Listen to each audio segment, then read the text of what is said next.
మీకు అర్థమైంది చెప్పారు, నాకైతే చాలా అర్థమైంది వాళ్ళిద్దరు గురించి. ఇదేంటంటే చిన్న ఇష్యూస్ అంటే చాలా క్లియర్గా అనిపిస్తుంది. ఎందుకు ఎవరికి అసంతృప్తి అన్నది పెళ్లి మొదటి నుంచి ఉన్నటువంటి అసంతృప్తి 5 సంవత్సరాలు 6 సంవత్సరాల పాటు అసంతృప్తి నడిచింది. ఇప్పుడు కూడా అదే చూస్తున్నాం.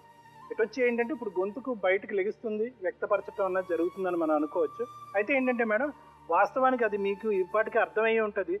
ఫోటోకి ఇచ్చేటటువంటి విలువ బహుశా నిజ జీవితానికి మనం ఇచ్చుంటే కనుక ఎంత బాగుండేది అని అనిపిస్తుంది. కానీ ఇది వాస్తవానికి ఫోటో గురించి జరిగేటటువంటి గొడవ అయితే కాదు. ఈ రోజు ఫోటో కానీ ఇలాంటి ఒక 100 ఫోటోలు ఇచ్చేసినా కూడా ఆ సంతృప్తి అనేది మనసులోంచి రావాలి. మనసులోంచి వచ్చినప్పుడే అప్పుడు ఈ ఫోటో లాంటి కారణాల వైపు మనం వేలెత్తి చూపెట్టేటటువంటి అవకాశం ఉండదు అనమాట. అయితే మేడం, సంధ్య గురించి లాస్ట్ ఫ్యూ డేస్ బట్టి నేను మాట్లాడుతున్నాను మేడం. అయితే తను ఏంటంటే తను పెరిగినటువంటి వాతావరణాన్ని ఒక్కసారి మనం విశ్లేషించుకోవాలి. రెక్కల కష్టం మీద పెంచినటువంటి తండ్రి 71 సంవత్సరాలు వచ్చినా కూడా ఇప్పటికీ అతను ఆటో నడుపుతున్నాడు మేడం. తర్వాత ఏంటయిందంటే కనుక ఒక ఆడపిల్ల ఏమొచ్చి ఒక అబ్బాయి ఏమొచ్చి దురదృష్టవశాత్తు చనిపోవటము, చిన్న వయసులో చనిపోవటం, ఇంకో ఆడపిల్ల ఇలా కాలిపోవటంతో ఏంటంటే పూర్తిగా ఇంట్లో ఉండే వాళ్ళందరి కాన్సన్ట్రేషన్ కూడా సంధ్య మీదకి వచ్చేసింది. అంటే ఈ అమ్మాయి చదువుకోవాలి, ఒక మంచి వ్యక్తిగా ఎదగాలి, ఒక మంచి కుటుంబంలో పడాలి, మంచి ఆలోచన శైలి ఉండాలి, మంచి భర్త రావాలి. ఇలాంటిది ఏంటంటే తన మీద పూర్తి స్థాయిలో ఒక కాన్సన్ట్రేషన్ అన్నది పెరిగిపోయింది. అదే విధంగా మనం చూసుకుంటే కనుక ఈ అమ్మాయి కష్టపడేటటువంటి ధోరణి కూడా అలా ఉంది. ఈ అమ్మాయి అనుకుంటే కనుక ఈ అమ్మాయి చదువు అన్నది 7th స్టాండర్డ్లోనే ఆగిపోయి ఉండేది. కానీ ఏంటంటే తను పట్టుబట్టడం వల్ల తర్వాత తల్లిదండ్రులు ఏంటంటే లేదు, మన అమ్మాయి ఆడపిల్ల అయినా కూడా మనం చదివించడం ఇంపార్టెంట్ అనేటటువంటి ఉద్దేశంతో కష్టపడి చదివించారు. సో తిని ఎప్పుడు కూడా ప్రపంచం ఆ చదువు చుట్టూనే ఉండేది. కాబట్టి తను ఏంటంటే 10th ఫస్ట్ క్లాస్లో పాస్ అయింది, ఇంటర్ ఫస్ట్ క్లాస్లో పాస్ అయింది, సెకండ్ మార్క్తో పాస్ అదే సెకండ్ మార్క్తో పాస్ అయింది. ఏదో ఒకట్లేండి, పాస్ అయింది కదా. ఇతనిలాగా 10th అయిపోలేదు కదా. చదువు అంటే కనుక తను బాగా చదివింది, ఫస్ట్ మార్కులు వచ్చినాయి కాబట్టి తను సూపర్ అని అనట్లేదండి. వీళ్ళిద్దరు ఆలోచన శైలి వాళ్ళ చదువులు బట్టి కూడా ఉంటుంది అన్నది. చదువు అంటే ఇష్టం ఉంది, చదువు అంటే ఇష్టం ఉంది, మేము కూడా చదువుతాం. బేసిక్ ఈ ప్రాబ్లం అంతా వినండి, నేను చెప్పేది వింటే కనుక మీకు చాలా అర్థం అవుతుంది. ఎందుకంటే ఇది చాలా వరకు ఏంటంటే వాళ్ళ అమ్మ కానీ సంధ్య కానీ ఈ చదువు యొక్క కంటిన్యూటీ గురించి ఈ పెళ్లిలోకి రావటం జరిగింది. ఎందుకంటే వాళ్ళది దిక్కుతోచినటువంటి పరిస్థితి.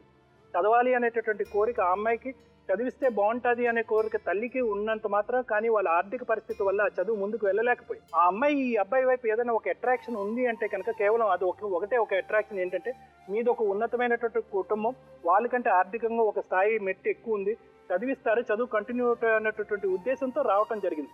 ఎంతవరకు జరిగింది ఎంతవరకు జరగలేదన్న తర్వాత విషయం.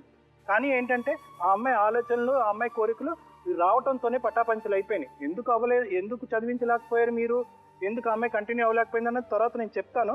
అక్కడి నుంచి మనసు విరిగిపోవటం మొదలైంది. తనకి ఏదన్నా ఒక ఆశ అన్నది ఈ సంసారంలో ఉంది అంటే కనుక కేవలం ఒకటే, నాకు ఇప్పుడు కనిపిస్తుంది 6 సంవత్సరాల పాటు ఉన్నా కూడా చదువు అన్నది కంటిన్యూ అవుతుందేమో అని ఏకైక ఉద్దేశంతోనే ఇది నడిచింది. అమ్మా, అలాంటి వాళ్ళది నిజమైన ప్రేమ కాదు, అది వ్యామోహం. ఎగ్జాక్ట్లీ చిన్నత్త, నిజంగా ప్రేమించుకున్న వాళ్ళు అలా చేయరు. ఎంత మనసు విరిగిపోతే కన్న కూతుర్ని పట్టుకొని మా దృష్టిలో చచ్చిపోయా ఉంటుందా తల్లి? అది సరే అమ్మా, తన కూతురుతో తన మాట అనేటప్పుడు ఆమె మాటల్లో వ్యథ, కళ్ళల్లో బాధ గమనించావమ్మా? పెద్దబాబుకు బర్త్డే విషెస్ చెప్పు కూడా వెళ్ళాం కదా. ఊరికే ఎలా కాలిపోతుంది? మంట పెడితేనో పడితేనో తగలబడుతుంది.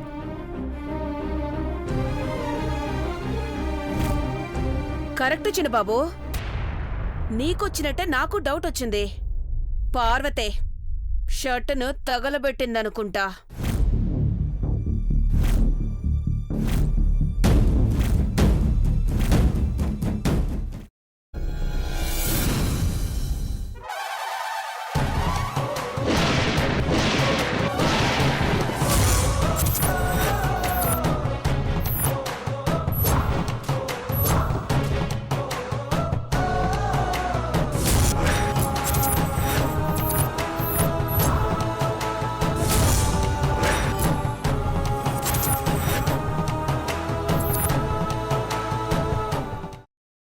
తర్వాత పొట్టు తీసేసి చాప్ చేసి పక్కన పెట్టుకోవాలి.